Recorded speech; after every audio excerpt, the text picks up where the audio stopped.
Everyone knows just how important it is to get value out of every single one of your ultimates, but there's a number of ultimates that players on average are using incorrectly, and it's actually costing them many games and could be costing you an entire rank altogether. That being said, let's break down the top 9 ultimates that you use incorrectly and give you tips and tricks on how to instantly fix those mistakes.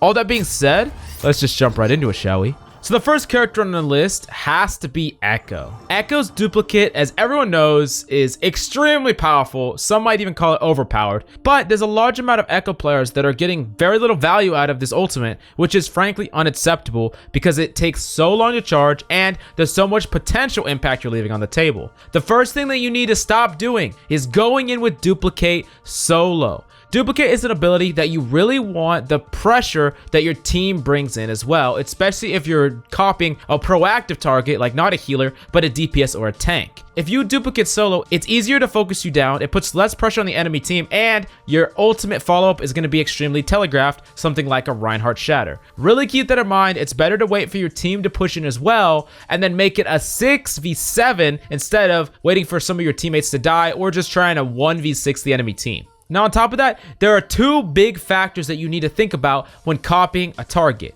Can you stay alive, and can you get immediate impact? So this is an example I've used in the past, but imagine copying a Reinhardt, but the enemy team has speed and you don't. They speed away, you can't catch them. Or maybe you're gonna copy a McCree in their backline, but you're up against 3 people and you're just gonna get shut down right away before you can get any value. You need to, 1, think about the tools that your character has to get immediate impact, and then also whether or not you could even stay alive long enough to get that impact. These are very important. It all comes down to having a game plan when you duplicate someone. Now, lastly on Echo, something you could do is very similar to Doomfist, is you could go in, try to make a proactive play, use all your abilities, then instead of disengaging, you could double down and then copy a target, try to get ultimate, try to get as much impact as possible. You come out and then you use your abilities again and then relocate back to the team. This is a way that you can get maximum impact, but this also really works well as long as your teammates are pushing it from the front line. You could even do something like sandwiching the enemy, going in on the flank,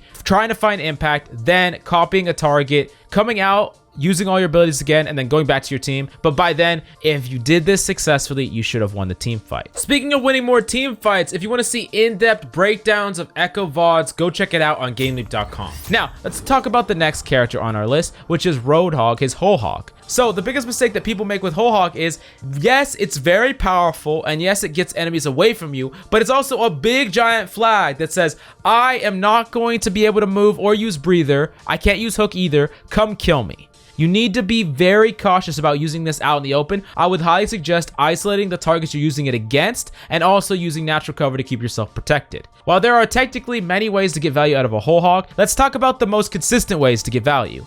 The first way is to hook somebody, bring them close, and then whole hog them right afterwards. Popular streamer 6 does this very often, where he'll hook an enemy Rhine or other tank and then instantly whole hog them into oblivion. Bonus points for whole hogging them right into a wall. This is extremely easy to do, and it's one of my favorite things to do against Hammonds. Hammonds can be difficult to deal with, especially solo, but if you can get a free pick with your whole hog on a Hammond that's just flanking around, that can definitely be worth it. Now, secondly, whole hogs are good at messing up ultimates. Particularly something like Dragon Blade can be easily messed up with a whole hog, so keep that in mind. That CC is not to be underestimated. Now, lastly, as an added tip, remember that whole hog actually reloads your scrap gun, so it's a pretty niche example, but keep in mind that you will not have to reload after your whole hog. Now, moving on to the next character on our list, we have JUNKRAT. Now, to get the most value out of Riptire, you need to be thinking, what if you were a character that had a tiny sliver of health? How would you play and how would you ensure that you stay alive? While it's not a perfect example for how to deal with Riptire, you need to realize the point I'm trying to make is that you need to be using natural cover and LOS to navigate with Tire. What characters does the enemy have? Do they have a Widow? Then you can never peek enemy LOS out in the open because you're just going to instantly die. They can hit basically a no-powered shot and kill your Riptire.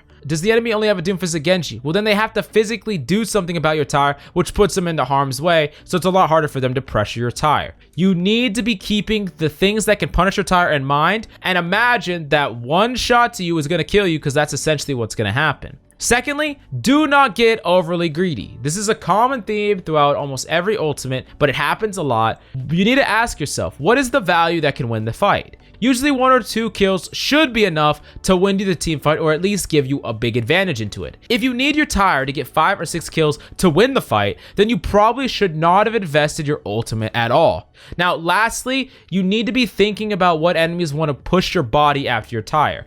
Doomfist, Genji's, Tracers, a lot of these characters will come after your body when you tire. Often, it is worth it to kill the diver that's trying to kill your body. If as long as it keeps you alive, then you save yourself and you're alive and you secure 1 kill, instead of trying to fish for more where you might get no value and sacrifice your life. So you invest in ultimate and you end up down a life.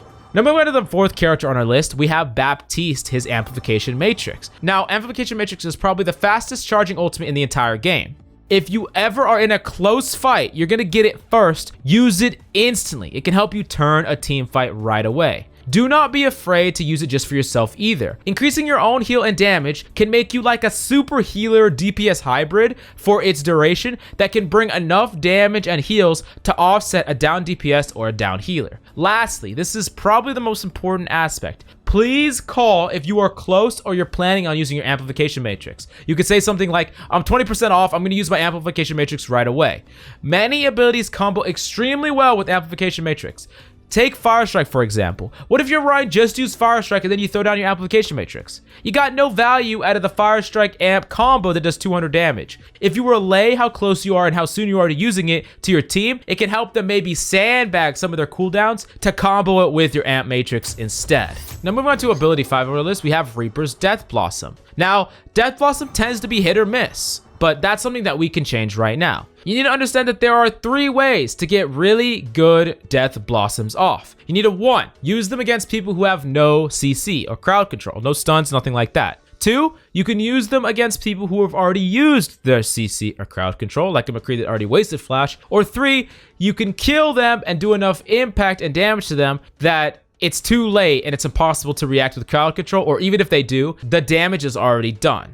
These are the 3 examples, and each one of them requires setup and understanding before you execute them. Now, realize secondly that Death Blossom gives you a full clip, and you can actually use your Death Blossom to animation cancel your actions. A good typical rollout example would be something like teleport in, something to the high ground, maybe fall down, use all your ammo, you can Wraith bait a CC, you get out of your Wraith, you get all your ammo back, then you potentially do more damage to an enemy, and then you ultimate. After your ultimate is done, you're gonna get all your ammo back. It's like something that you can combo all the way to succession. It's a comprehensive set of abilities plus your ultimate that all can chain into each other to have basically a never-ending amount of impact. Now, the super secret tech that I'm going to give you about Reaper's Death Blossom is you can crouch in it. Yeah, you might have known this already, but you might have not. You'd be surprised. And crouching is something that you probably want to do against characters like Hanzo and Widowmaker, who can headshot you and shut you down. So just spam that crouch button. Now, moving on to the next ultimate on our list, it's Primal Rage, Winston's Primal Rage. Now, Primal Rage is truly an insane carry ultimate. For the lower ranks in particular, it can single-handedly carry you up to the higher ranks. Here's the thing that you need to do. You need to be getting as much value out of your regular dive first. If you can get the target to low HP before you Primal Rage, then it's way easier to clean them up. Secondly, you need a hard tunnel a target and abuse them into a wall so that they can't run away, or you can boop them off the map. Something like diving in Ana, then Primal Raging her into a wall and hitting her over and over again until she dies. You get that kill in the bag. Lastly, isolated targets are much better to focus because you can still die to CC plus focus fire, and in my opinion, just knocking people around isn't really worth as much value. You're not reaching the peaks that you can get out of Winston's ultimate. Also, keep in mind that as your ultimate ends, you get another jump completely off of cooldown. So at the end of your ultimate, you can jump and then double jump again to get way out of there as a way to reset back to your team.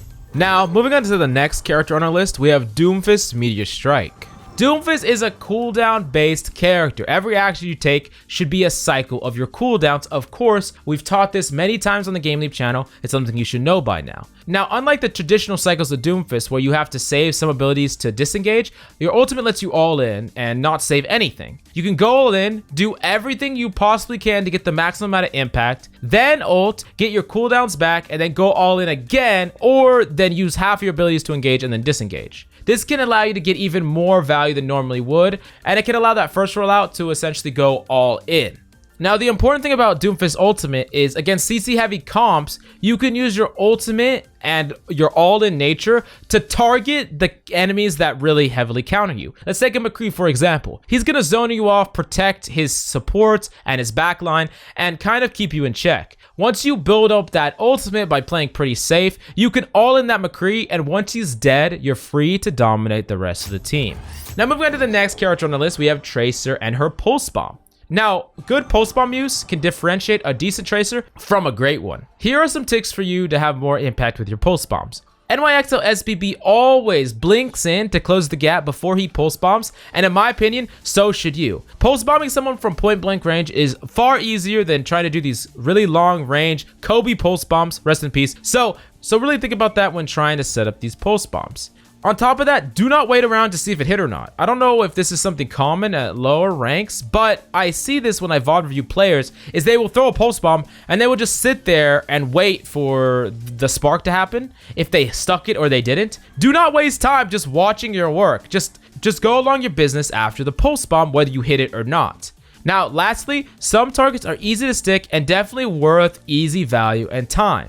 After you demake a diva, you could pulse bomb her to kill her right out of it. You can easily 180, blink behind a Reinhardt shield and stick him. There's a lot of targets that are pretty easy to hit, but they can be surprisingly high value, and I definitely think it's very possible to climb all the way to the higher ranks, even GM, never going for these hard to hit pulse bombs.